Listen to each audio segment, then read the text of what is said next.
Siempre encarego. Siempre, profesor. ¿Qué hacemos?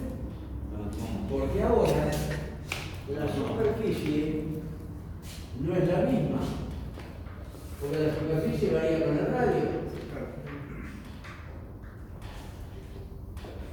Bueno, lo mismo que hacemos siempre. Partimos de una ecuación diferencial y la integramos en coordenadas cilíndricas. ¿Qué nos va a quedar? Algo parecido a esto que vimos, pero donde aparece el logaritmo natural, al hacer la integración, el logaritmo natural de los radios, interno y externo. Logaritmo natural de R externo y R interno. ¿Se puede usar? Sí. ¿Se usa? Sí. ¿Cuándo? Cuando no queda más remedio. ¿Cuándo no queda más remedio? Cuando la expresión es pared gruesa. Caso típico, tenemos un calio de agua caliente o de vapor y le ponemos la aislación esta que viene de espuma de poliuretano, las dos medias cañas y las tenemos que suchar después. Entonces, en esos casos, que en general se presentan para aislaciones, nada más, tenemos espesores gordos. Pero está demostrado matemáticamente que la diferencia entre usar la fórmula exacta y usar esta da un error de menos del 1%, ya con que el radio interno sea la mitad del radio externo. La mitad. Normalmente todos los tubos que utilizamos para intercambiadores de calor o caldera o economizadores, el espesor de pared es tal que el radio interno es mucho más de la mitad del radio externo. Tiende a ser el 70% o el 80%. Entonces el error es de menos del 1%. Seguro que es de menos del 1% y bastante menos del 1%. Entonces usamos la fórmula de pared lisa. ¿Cómo? Usamos la fórmula de pared lisa, de pared plana. ¿Por qué? Porque no vale la pena, porque buscar ese medio por ciento o 1% de precisión, yo acá estoy cometiendo un error del 5 al 10%. No tiene sentido. Y se utiliza la fórmula de paredes planas. Así que con esta hacemos cualquier tipo de cambiador, aún los de tubos. Entonces ahí el espesor sería el espesor del tubo. Sí, el espesor de... Pero ¿cómo se El llama? espesor sería el espesor de tubo, de licencia de radio. Pero en este caso, porque el fluido es diferente. ¿Cómo sería? No importa, tenés un fluido dentro y un fluido afuera. No, y si yo tengo el tubo y pasa en esta dirección, tengo agua por esta acá. Tenés el coeficiente de convección para los gases, para el fluido circulando paralelo o cruzado. Si no los tenés, no podés saber. Acá para flujo atravesado, para flujo paralelo. El flujo que va corriendo a lo largo del ingeniero. Así que el tema este de la pared, si RI mayor o igual que R externo sobre 2, el error es menor al 1%, usando pared plana.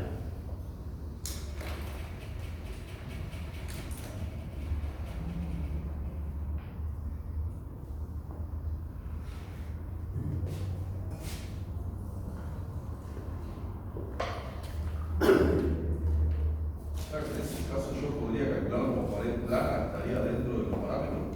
Sí, total. Se puede resolver como si fuera pared plana. Es decir, la diferencia de radio pasa a ser tu espesor de pared plana para trabajar la parte de conducción. Es más, si trabajás sin y trabajás así, hasta ya ni te importa el espesor. ¿Sabes qué? Tenemos la tranquilidad de saber que si hacemos caso omiso de que es una pared curva, que es un caño, un tubo, me corrijo, no son caños, son tubos. Son tubos. ¿Bien? Sí, sí. Un tubo, lo mismo tubo que caño. Ya la aprendieron, ¿no? El auxiliar. ¿Qué? El auxiliar del año pasado. Está bien. Que son, los dos son, como decía un profesor en el ICA, un italiano municipal, son agujeros forrados de chapa. Los dos son agujeros forrados de chapa. La diferencia es cómo lo medimos. Si el tubo Sí, sí. mide el diámetro externo, porque es donde tengo que agujerear la placa. Claro. Yo digo 25 milímetros, tengo que agujerear la placa con 25 milímetros para que pase el tubo y que no quede bailando. En cambio, con los caños, y era para el diámetro interno. Que sea una presión. ¿Y cuál coincide? El diámetro interno con el nominal. ¿En qué caño coincide?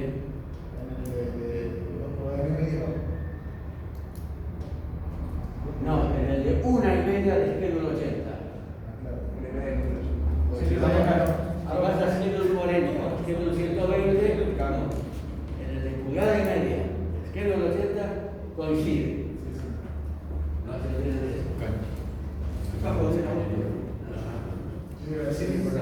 ahí sí coincide, pero en otros no. Usted hoy supuso que cuando hizo el cálculo así rápido, me di cuenta si está bien o no, pero eso lo hizo en condiciones ideales, ¿no?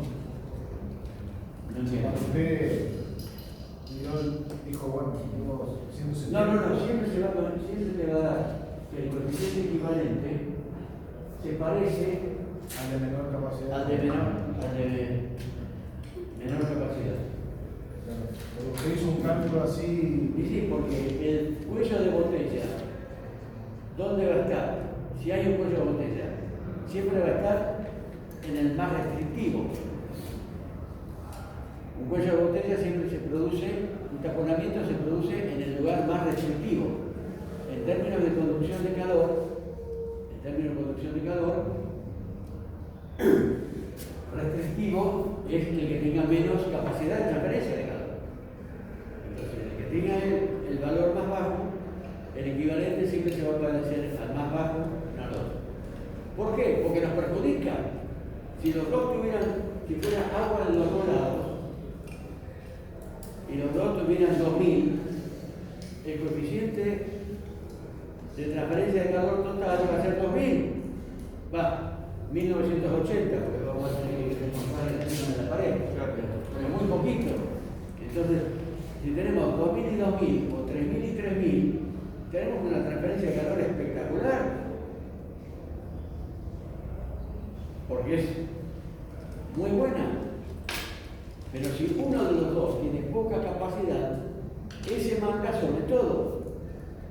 El que tenga menos capacidad de transferencia de calor es el que frena o bloquea la transferencia de calor en todo el aparato. Lo que sea.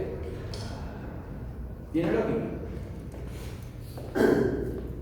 Muy bien. Ahora,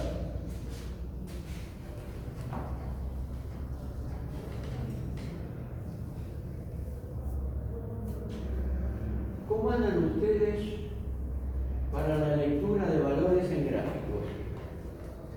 ¿Ya se acostumbraron? Sí, con el de Reynolds Y el después del año pasado, un poco sí. Después del año pasado, sí. Bien. No, en otras materias, materiales, esto no han usado, hacer motores, no han tenido que usar. Sí, el motor es la poca característica. Con las características, todo bueno, está bien. ¿Por qué? Porque tenemos que entrar, siguiendo el programa, la semana que viene, antes de ver, pues entonces ver distintos casos de intercambio de calor con casos concretos, ¿no? Eso es lo que pide el programa. Pero como en muchos casos tenemos condensadores, tenemos evaporadores, este tipo de cosas que evaluar, hay que ver un poco el tema de vapor, que tal vez en Caldera ya vieron, pero bueno. Pero que usted dice la campana del vapor.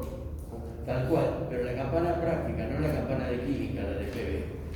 No, porque No, la TS, dice. Ese, sí. Hagan, y el de Monier, el IS, Bueno, igual yo todo lo que estaba diciendo era lo que me acordaba del termo del secundario, ¿no? no, creo que el año pasado no llegamos a tocar. bien. Entonces, pero No, lo del año pasado lo tocamos. dentro de 15 días que retomamos termo, porque el lunes que viene ustedes tienen clase después de las 10, ¿no? Claro, nosotros después tenemos inglés. Inglés. Inglés. Bien, entonces no voy a tener el profesor de inglés. Así que el lunes que viene no, pero en 15 días, en 2 semanas, después de antes, ¿quiénes han dicho? En teoría las vacaciones empiezan el lunes 18, ya el lunes 18 lo venimos. Creo. Viernes 15, de 15. Claro, el viernes 15 arranca las vacaciones. El día del 15 es la última vez que venimos. Sí, sí. Entonces esto queda acá hasta agosto, ya te van a olvidar de todo. ¿Qué era la radiación? No me acuerdo. Tenemos la ceremonia también. El lunes que viene es 11. Sí. Y el otro es el día 18. El 18 ya no. Ya no venimos. Ah, bueno. Tenemos la ceremonia que no se sabe cuándo es, si el 12 o 14. ¿Me puedo preguntar una cosa? El tema de la evaluación del lunes va a ser un recuperatorio de física, perdón, El primero mecanismos. y el segundo. A ver, Les daré 10 minutos más, una cosa así.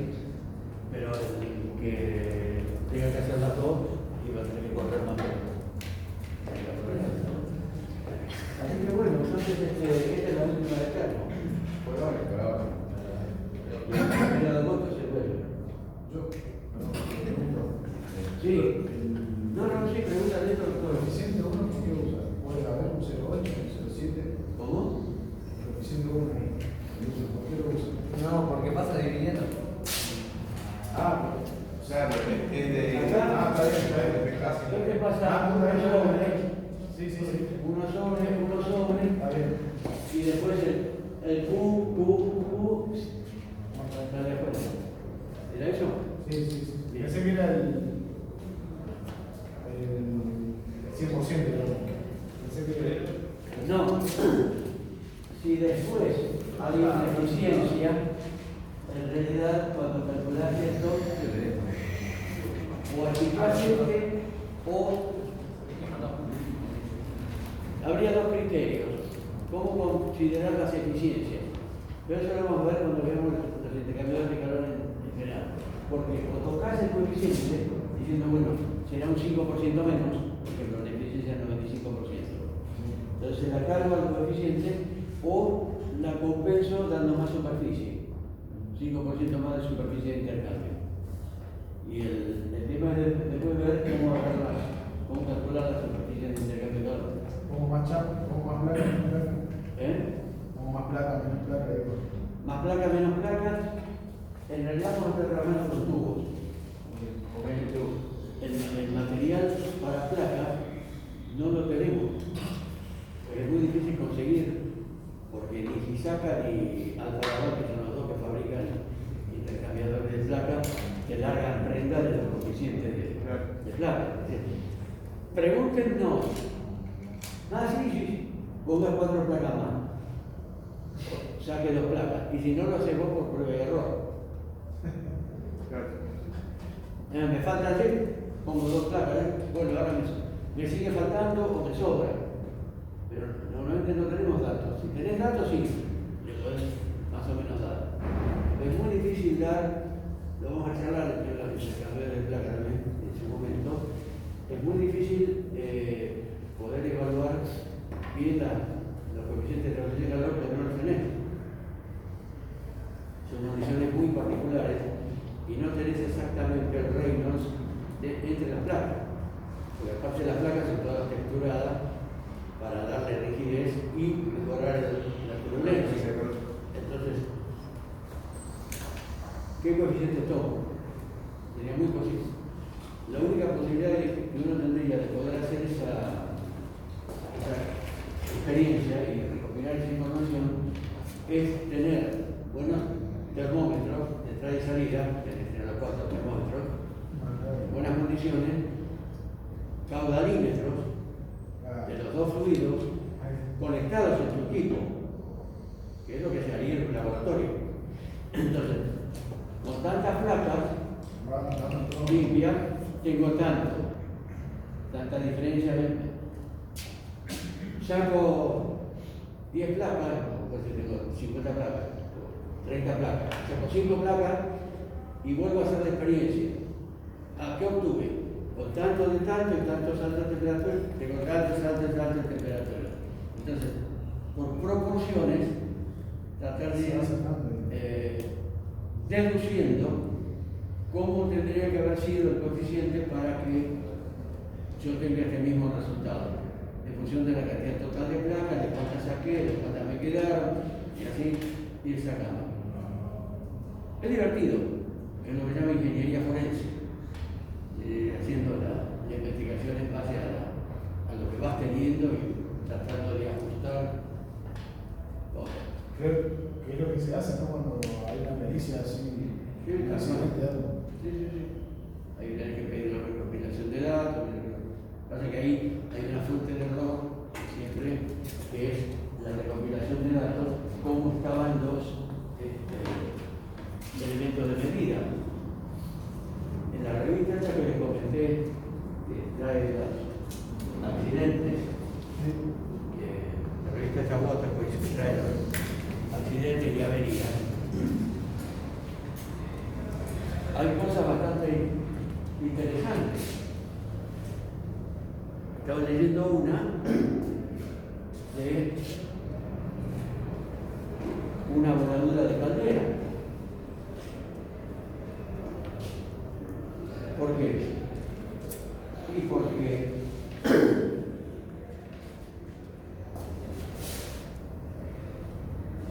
por un error de un medidor,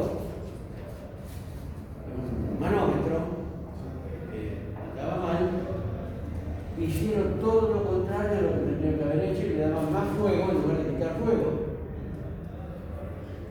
Claro, le marcaba baja presión. No levanta la presión, no levanta presión, dale fuego, no levanta presión, sopla la válvula de seguridad. No, ¿cómo sopla la válvula de seguridad? Si la presión está por la mitad de lo que tendría que dar la cosa. Operar sobre la válvula de seguridad, no, para poder seguir. Y bloquea esa, nos queda la otra, sopla la otra. ¿Qué hacemos? Dice, padre, no. ¡Bum! El problema era que la válvula de seguridad funcionaba bien. Lo que pasa es que el manómetro, que daban por sentado que era esa la presión de caldera, en realidad estaba frenado, funcionaba mal, y estaba marcando la mitad de lo que tenía que ¿Quién marcar. verifica eso, profe? ¿Quién le hace mantenimiento a esas piezas? Teóricamente lo tenía que hacer todos los años. Pero si vos ves que la válvula de seguridad Eso no es falta de sopla, ingeniería. porque ¿qué hicieron? Claro, le ajustaron, rompieron el precinto y ajustaron la válvula de seguridad para que soplara. Entonces, claro, al final volvió la caldera. Es decir, si la válvula de seguridad sopla, y esas se revisan todos los años, y es porque la presión llegó a lo que tenía que llegar. Si el manómetro me dice otra cosa, apagar la caldera, cambiar el manómetro. O revisar por temperatura.